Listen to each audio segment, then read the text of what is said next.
halkani waa degmada Walaweyn ee gobolka Shabeellaha Hoose caawa waa haween ka duwan habeenadii hore waxaa halkan loo dabaaldegayaa guusha maanta ay gaartay xulka Koonfur Galbeed Soomaaliya kadib markii ay guruubyada kaga soo baxday kaalinta koobaad iyadoo maanta ay garoonka General Iriso Stadium ay isku wajaheen maamulka Puntland iyadoo ciyaartaasi ay ku soo gabagabowday gool iyo gool dhalinyarada xiisaysa kubadda cagta ee ku nool degmada Walaweyn ayaa hambaliyo iyo bogaadin mar labaad u diray xulka Koonfur Galbeed Soomaaliya iyo dhammaan shacabka Koonfur Galbeed Soomaaliya iyagoo la hadlay warbaahinta Koonfur Galbeed Soomaaliya ayaa qaar kamid ah waxa ay yiraahdeen sida tan ciyaartoyda Koonfur Galbeed aad iyo aad aan mahadsanteen quarter final la maro hayay ciyaarta way suun ku codsadaan ciyaartoyda oo Baydhabo sama final yalla maro hay way suun ku codsadaan koobkan hadii isin soo qaadataan diyaarad al ranay war ma hangal ku bilaaway ila Baydhabo way rabnay hala gudbin koobka yalla la gudbin Walaweyn la idin ku sugo ciyaartoyda degmada Walaweyn kamid ah dhamaama inta ku salaamay madaxda Koonfur Galbeed qaasatan madaxweyne Cabdicasiis lafta gareen sidoo kale ma hambaliyay dhalinyarada sportisku guuleediyada wiin haningo yaanti dhimagnayni hanin dhameystiraan uu ku rajeeyahayno dhalinyarada Koonfur Galbeed sportiska qaasatan ma siin laha hambaliyo guul wacan guulaha hooyadeen intii dhimagna sama finaalkini ha dhameystirtaan rajeen insha Allah anoo ay Quraysho Ali Yuusuf Mugeere ma siin laha hambaliyo guul wacan guul dhammaan waxaan leenahay guul aan u rajeynayaa guusha galabta ay macnaha baraajada ku soo baxeen finaalaha waxaan rajeynaynaa in finaalahana ay qaadaan dhammaan bahda sportiga degmada Walaweyn ilaa Baydhabo ka soo bilaabo ilaa Afgooye ilaa Shabeellada Hoose waxaan idin leenahay dhammaan taageeraha oo idin taageersan yihiin waxaan hambaliyo dhammaan reer Walaweyn bahda sportiska waxay soo leeyihiin hambaliyo meel walba joogtaan waxaan idin rajeynaynaa guul wacan inaad ka keentaan koobka soo marsan ka soo bilaabo Afgooye ilaa Baydhabo waxba diyaarad aan la soo saarin hala soo marsi wadada weyn ee degmada Walaweyn waxaan salaamay dhammaan dawladda Koonfur Galbeed maadaama ay maanta ku soo baxeen kaalinta koowaad guruubyada ay ku soo guuleysteen in ay maana waxaan ka rajeynaynaa mar walba inay ku guuleystaan horyaalka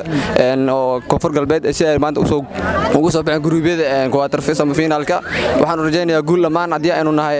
degmada Walaweyn waxaan leenahay in ay koobkaas si fiican ugu soo guuleystaan inay soo marsiyaan wax badan insha Allah marka waxaan rajeynaynaa in aan rajeynayno si aan ugu guuleysano koobkaasi dadana reer Walaweyn taageerayaashan dhammaan waxaan leenahay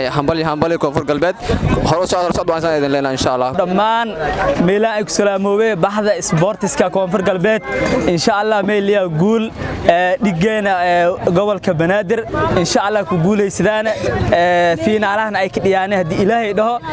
dhigeena galmudug insha Allah ku rajeeyaan guul ciyaartoyda sportiska Koonfur Galbeed ma baalina hambaliyo guul wacan qaar kamid ah dhalinyarada ku nool degmada Walaweyn ee gobolka Shabeellaha Hoose oo hambaliyo u diraya xulka Koonfur Galbeed Soomaaliya ayaa iyaguna sidoo kale waxa ay ballan qaadeen hadii xulka Koonfur Galbeed Soomaaliya ay ku guuleystaan koobka isla markaasna ay bixin doonaan abaalmarin ay ku siinayaan ciyaaryahanada markaasi guusha u horseeday guushii qiimaha badneed ay soo hooyeen dhalinyaradii Koonfur Galbeed oo ciyaaraysay maanta ka dhacday Stadio Engineer Iriso ee magaalada Muqdisho taasoo ay baraaji ku galeen waxaan rajaynaynaa sida ay maanta ay ugu guuleysteen inay ku soo baxaan kaalinta koowaad sida aad ognahay Koonfur Galbeed waxa umaleynaa iyada hogaaminayso oo 4 dhibcood ku hogaaminayso kooxaha waxaan rajaynaynaa in semifinalkan ay final iman doonto koobkan ay qaadi doonto wasiirka ciyaaraha Koonfur Galbeed guud ahaan gudoomiyaha dhalinyarada meel kasta ay kala joogaan bahda sportiska isuduwaha wasaaradda dhalinyarada ee degmada Walaweyn Aftaa Abuukar kulli waxaan leeyahay guul koobkan waxaan rajaynaynaa sanadkan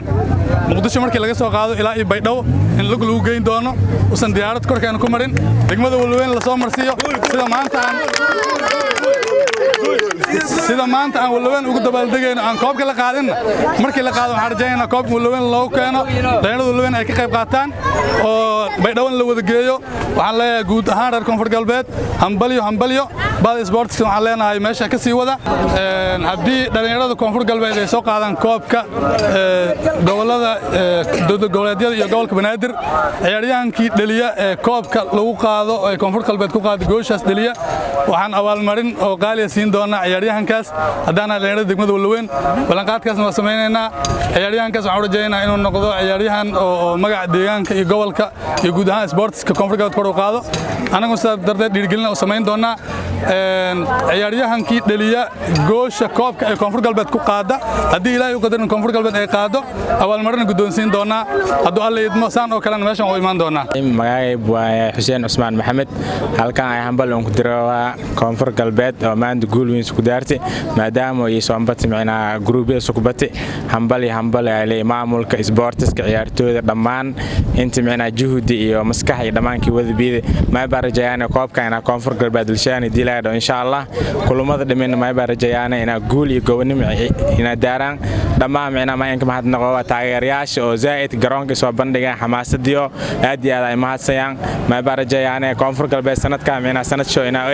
dad kale wal meelmiyaalo marka saas arjay insha Allah xulka koonfur galbeed Soomaaliya ayaa u soo gudbay wareegga afar dhamaadka iyadoo maalinka Isniinta ay la ciyaari doonaan gobolka Banaadir ambalyo waa koonfur galbeed waxaan rajaynayaa in aanay koob qaadeen haddaan qaadin caargada keensanayna annaga Cabdiqani Maxamed Xasan raadiyo iyo telefishinka koonfur galbeed Soomaaliya degmada Walaweyn ee gobolka Shabeellaha Hoose